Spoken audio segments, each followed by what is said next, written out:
Welcome back, everybody. We're in Shadowrun.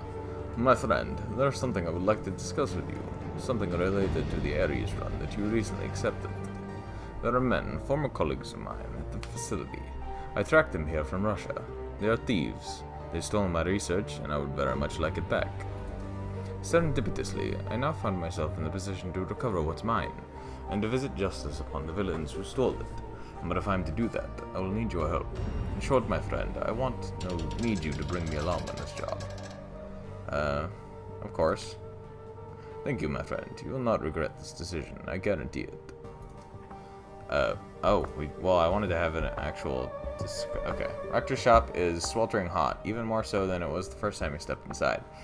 The whir of actuators accompanies the fine motions of the manipulator arms that hang from the ceiling. They're turning an object over and over in their articulated hands, soldering wires and hammering rivets. Ah, my friend, welcome back.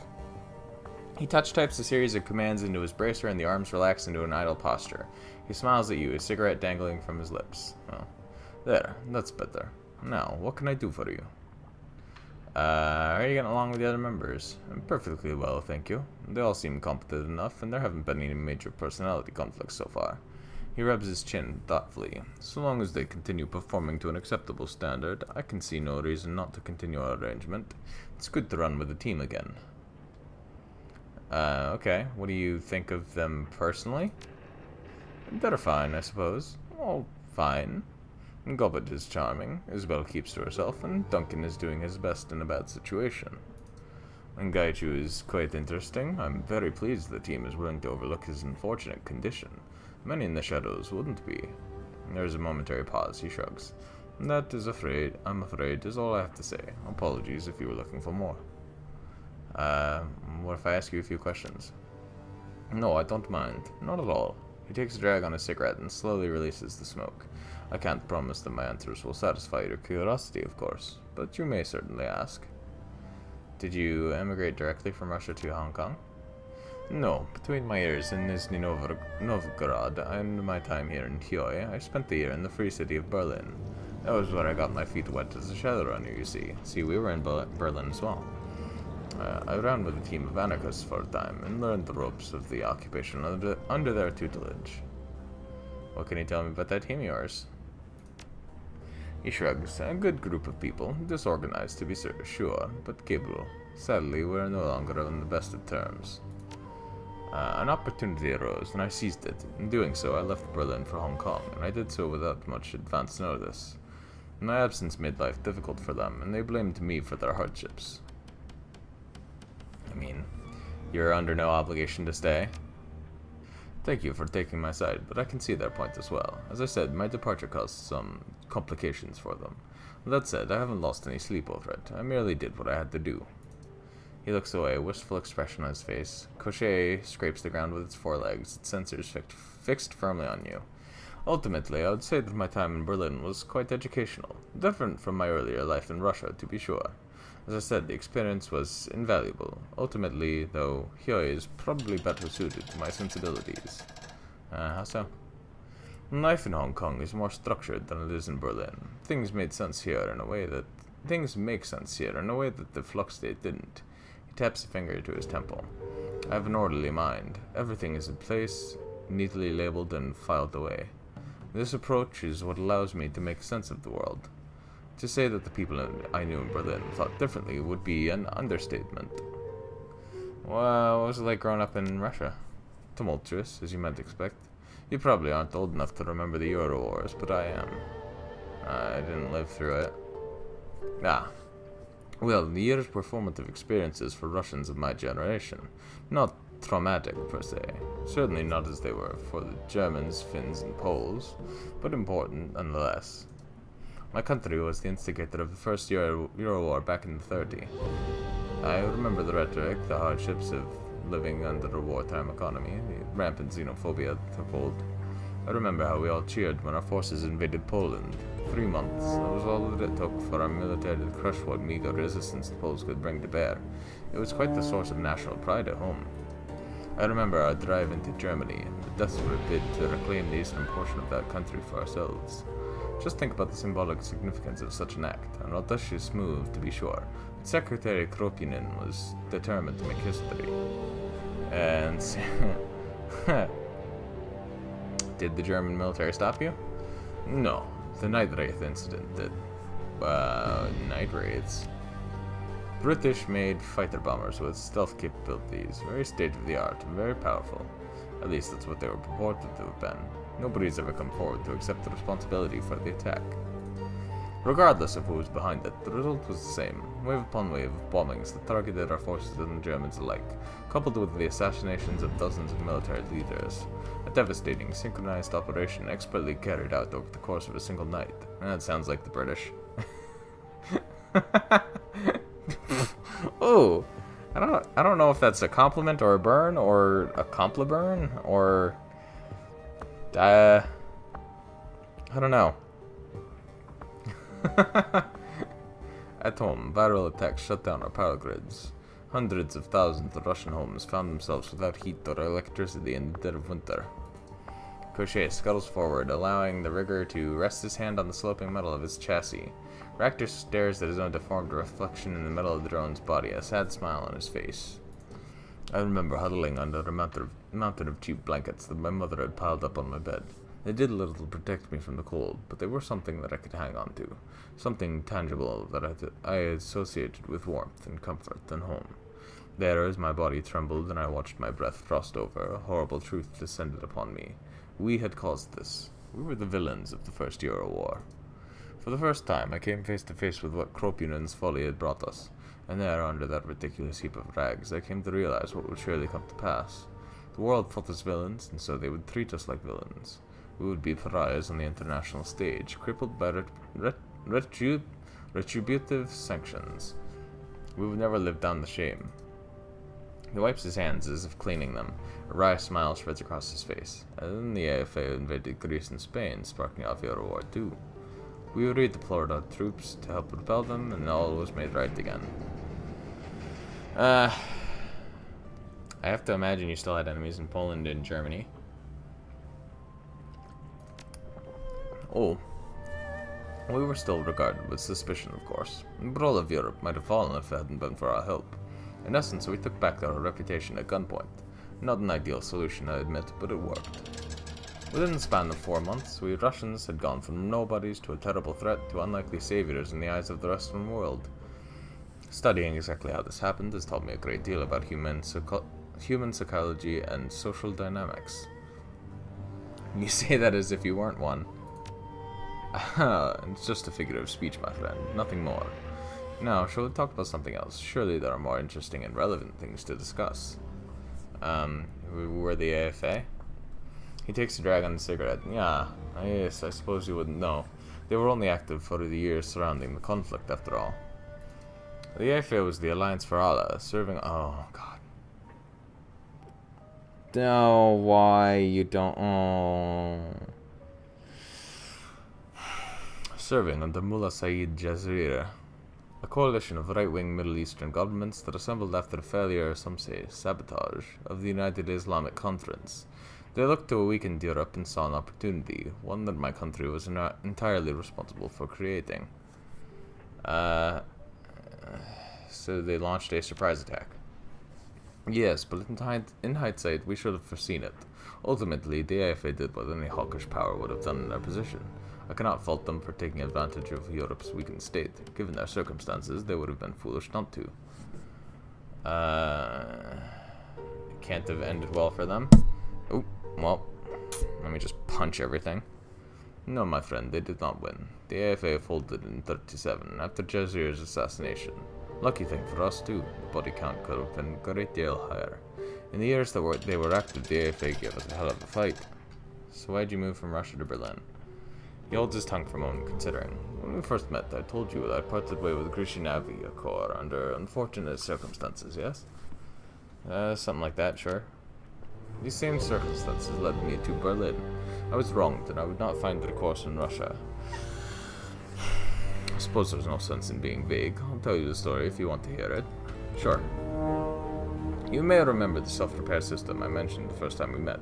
The module that would allow Crochet or any sufficiently equipped drone to repair itself. I told you my research had been lost. It was not strictly true. It was stolen by a pair of colleagues who I'd long considered friends.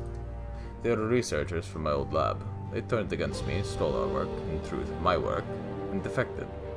Why would they do that? Desperation, ambition.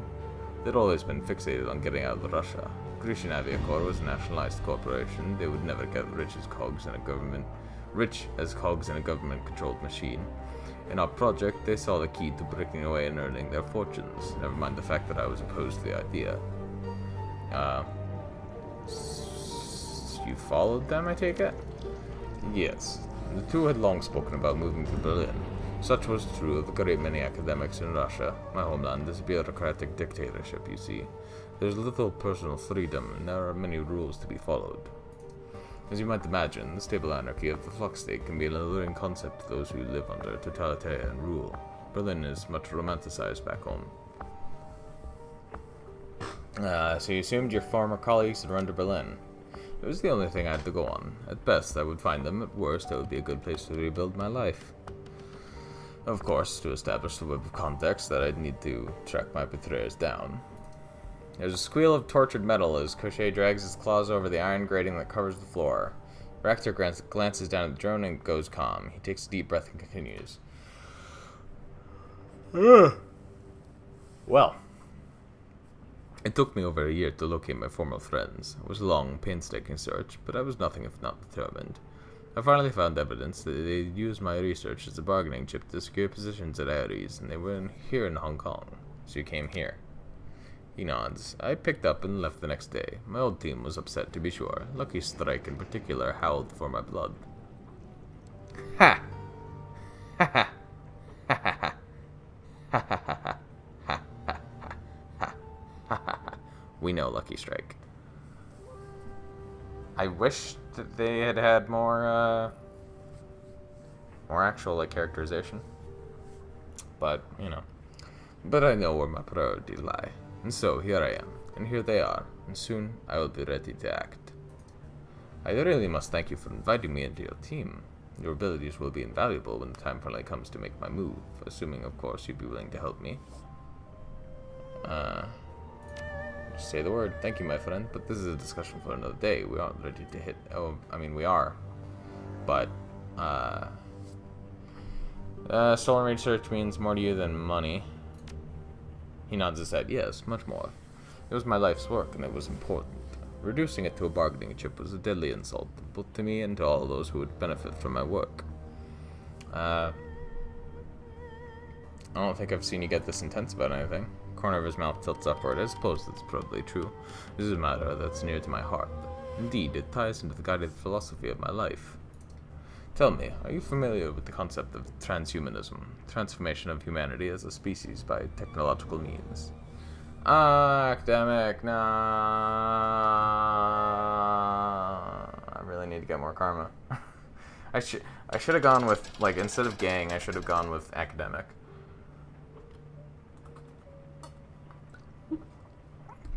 Like, man, we're already living in a transhumanist present. Yes, that's right. Transhumanism is no longer a philosophy, as so much as it is a fact. Look around you. Cybernetics are an important aspect of everyday life. Further, I would argue that the synthesis of man and machine is the crowning achievement of meta-humanity as a people. Well, okay. In such a future, the capacity for unlimited self-repair would be indistinguishable from immortality. You can see, then, why the theft of my research came as such a blow. My former colleagues hadn't just stolen from me. They'd taken my contribution to the future of our species and reduced it to a bargaining chip. So, when are you planning on killing him? Soon enough. I'm still narrowing down the location. Ares Asia Holdings has enclaves all over the island. It wouldn't do to raid the wrong one. All will be made right soon enough, though. I'm nothing if not a patient man. I can wait. He rises, brushes himself off. With that, I'm afraid I'm going to have to bid you good night. I've taken enough of a break for one evening. There's still work to be done, and it would be lax of me to prove aside any longer. It was interesting. Good night. Thanks. That was a long chat, wasn't it? Okay, so we're here we go. We're going to, let's see. We don't really have the decking to actually. I can't actually like examine. Oh, I can. Oh God. I broke we can do this. So we can, yeah, we don't have, we need to get one more level in decking to be able to, equip the high level, cyber deck. Let's go on a run.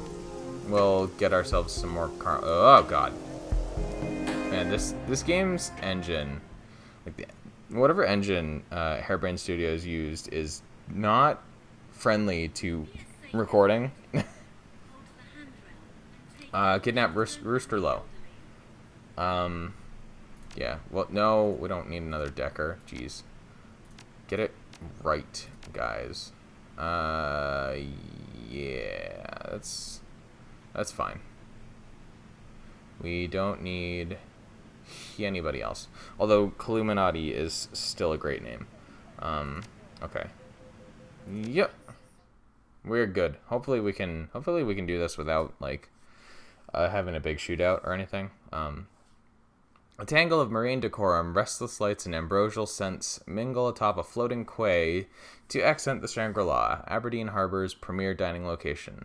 With competitive views of the surrounding bay, the restaurant attracts a steady crowd of tourists and whooshing personnel. The primary moneymen... I'm just gonna... It's like whooshing or whoosh, I don't know. Like... I'm just... The primary moneyman for the 289's... Cheung Sing Rooster Low is enjoying a rare meal outside a triad-held territory. Intel says he's set up in one of the restaurant's private dining rooms, but he's not alone. He keeps a personal bodyguard, a notorious orc called the Talon, in addition to his regular security detail. You've seen photos of the Talon's handiwork, bodies so battered it's hard to tell where one bruise ends and the next begins. Your mission, to locate Rooster, extract him from the Shangri-La, and deliver him to your client alive. Simple, fast, low profile. Of course, even the simplest runs can go sideways. We don't really have any other equipment to give to anybody. We can pass some health kits and stuff, I guess. Maybe give you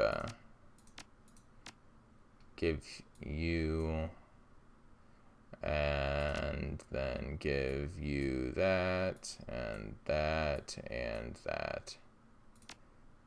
You get an elemental fetish, and I mean, the fire elemental is not necessary. Well, whatever. Meh. Come on. Hello. You have a lot of body armor there, buddy. Stepping in the interior hallway of the Shangri-La, you're confronted by a massive wall of troll, the restaurant's front door security. He speaks with surprising elocution. Welcome to the Shangri-La. We strive to provide our patrons with an exquisite dining experience. If you have any questions or require special accommodations, don't hesitate to speak with our staff. Where are all your diners? Looks like I got my pick of tables. I'm sorry, but this is not a seat-yourself establishment. If you'd like to choose where you sit, I suggest you make a reservation for one of the private rooms upstairs. He looks you up and down, frowns. Please keep in mind that any disturbances will be promptly de-escalated by our security. We've reserved the right to bar service to unruly patrons. Thank you and enjoy your meal. What's security? I don't see any guards around. With a puff of his chest and a shake of his shoulders, the troll assumes a more aggressive posture. His face remains a mask of neutrality, despite the obvious irritation in his voice. Wuxing prides itself on having world-class security personnel. You do well to remember that the best kind of security is often hidden from sight. Under her breath, pretty hard not to see that guy.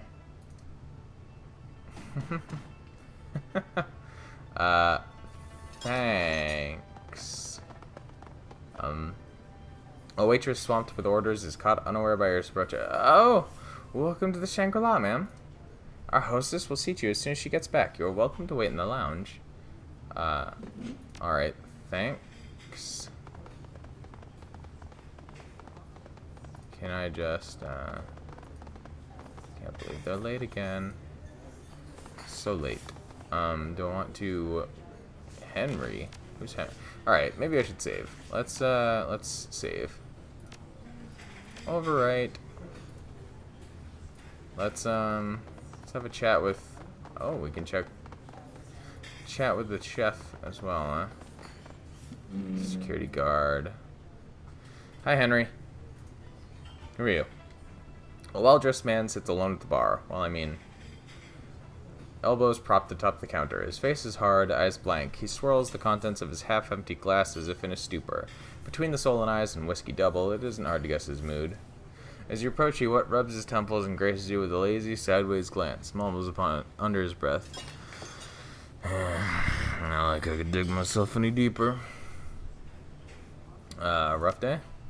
He looks at you again through dull, bloodshot eyes, but his gaze drifts elsewhere before returning to his drink.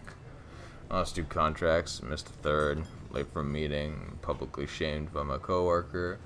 All during the 9 to 5. New record, far as I can tell. He takes a long pull from his glass, exhales. At least I got that going for me. How'd you lose your contracts? Wish I knew.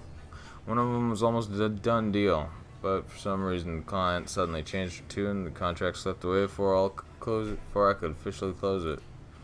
2 contracts were for ongoing clients. People I'd worked with for years, but somehow forgot about their annual renewal date, and a more diligent coworker picked them up.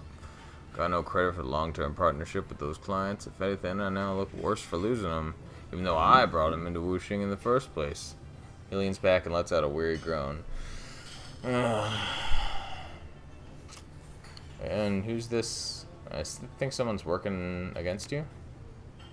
You kidding me? Everyone's at each other's throat in this business. He downs the rest of his drink, signals the bartender. In a single movement, the bartender leans over and refills the glass. Is there someone who would have benefited most from what's happened to you? He considers this. Newcomer, David. Oh, boy. Hi. Hi. Henry nods his head toward the group at the end of the bar, an elf at its center. Him. He came out of nowhere and just become a rock star with upper management. He's been making connections and deals like a whooshing veteran, like me. That's odd. You telling me? You don't know what I think. He leans toward you, glassy eyes looking through you to who knows where.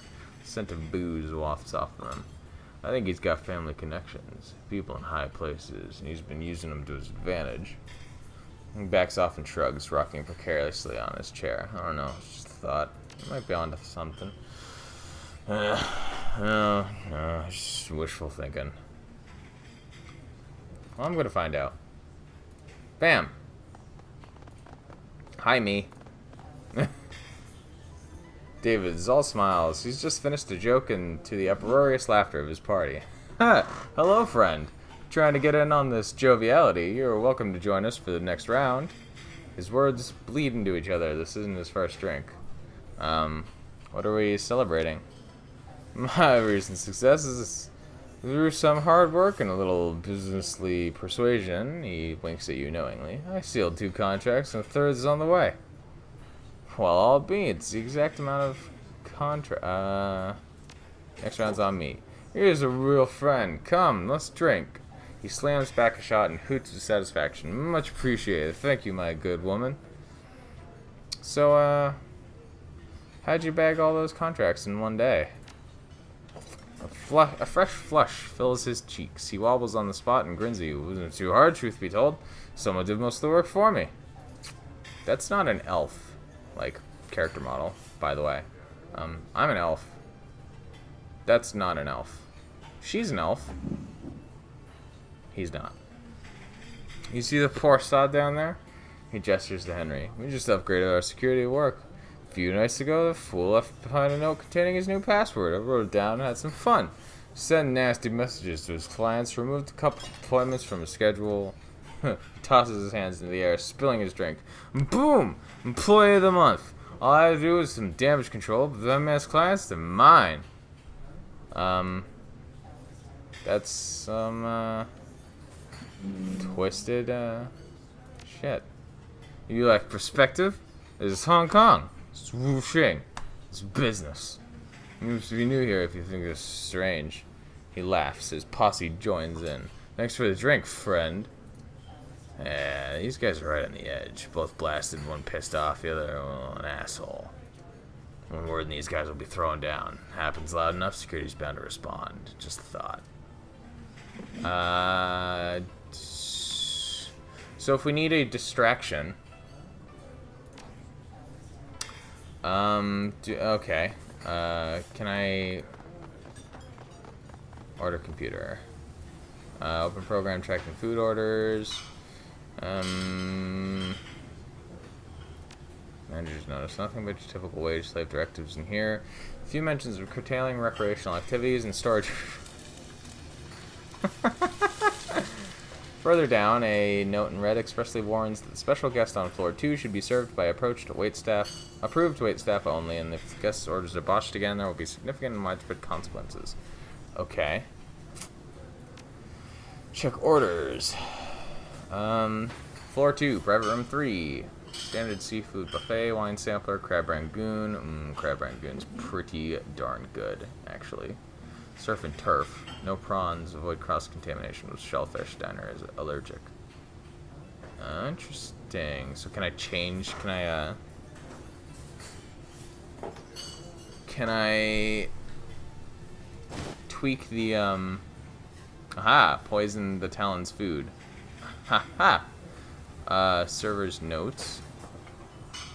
Inside this file is a series of notes on guests and the restaurant's operations. You scroll through today's notes. Several servers have written about their concerns regarding tonight's lack of security, and a couple are frustrated with the curious guests wandering up to the second floor's private dining rooms. Enter new order.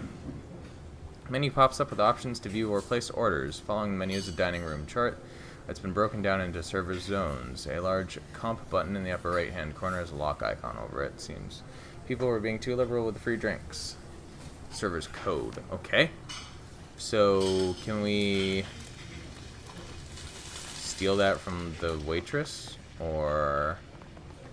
A heady aroma of spices and sweat bombards your senses. As the cooks move through the kitchen, scents churn out in their wake. Some sharp, some sweet, some altogether unfamiliar, but all delicious. Chef barks an order to his assistant, searing fish, and whirls around, muttering fervently to himself. He stops short once he notices you standing in the kitchen. I told him I needed an extra server, not a hobo. Shoo! He gestures toward the door and returns to tasting an array of sauces. Ah, okay. So do I need to, like... I'm not gonna need to, like, knock out the waitress, am I? So I take it this security guard is going to stop me from... sorry, ma'am. Area. What's that? It's whooshing employee patio reserved for whooshing customers and their guests. I should head back to your table. Example seating in the main dining room. What if I ask really nicely? The corner of the guard's mouth cracks into a weak smile. But sorry, but not even the mighty please and thank you will help you here. Okay. So yeah, we can't get past him. So I can wait. I can create a distraction. Can I, what happens if I talk to this waitress again? Hi. Nothing? This will only take a second. Oh, okay. A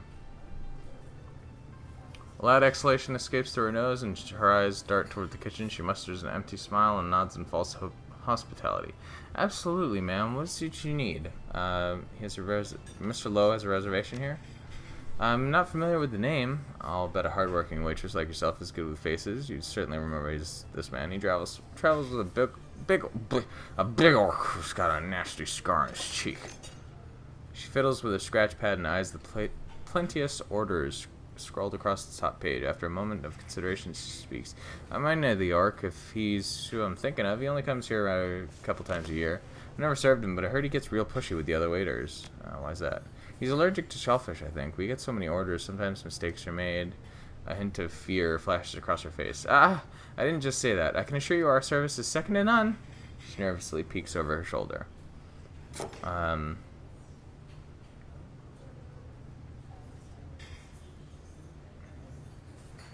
Since you have to make sure allergy-related orders get to the right place. This is Shangri-La. We have over 24 private rooms, in addition to our main dining floor. As I've already said, I serve out here. Your friend could be in any one of our other rooms. Excuse me, I need to place these orders. Enjoy your meal. Okay.